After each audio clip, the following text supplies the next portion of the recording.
Oh yeah, we're getting hammered with hail again. It's not super big, but there's just a lot of it. I mean, it kind of think about how to describe how it is when you're in the truck and there's just so much hail hitting. I mean, it just becomes a roar of hail. And right now, it's kind of coming in pockets. Like right now, we're more into rain and wind, and we have seen a lot of wind on the kind of the back side of this storm, right in where the notch on radar goes to the south from the core.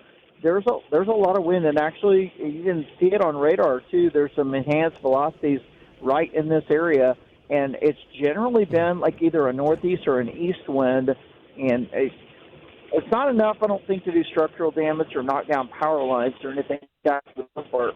I wouldn't be surprised if it, were to take down some bigger tree branches or something like that. But the visibility is just awful out here, and I can see people stopping. They're coming to a stop here.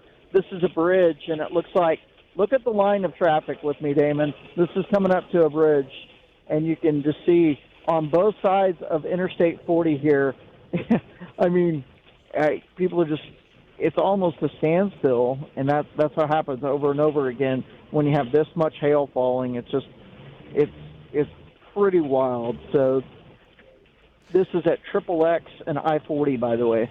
Yeah, we definitely see all the cars with their brake lights and their flashers on. By the way, brand new severe thunderstorm warning was just issued. Now, this warning comes right up to Shawnee. So Shawnee, technically you're not in the warning. Weather Service, they maintained the 2-inch size hail based off of a report that came in just seconds ago. And so it does appear that the storm, it's taking on some different characteristics now, in which it is starting to drop its hail, and it's starting to drop more down to the southeast. And so that would bring it, let me actually put a storm track on here, because that's a bit of a different jog now, more down to the southeast. So down to the southeast at about 25 miles per hour is going to come into pink at 9:14.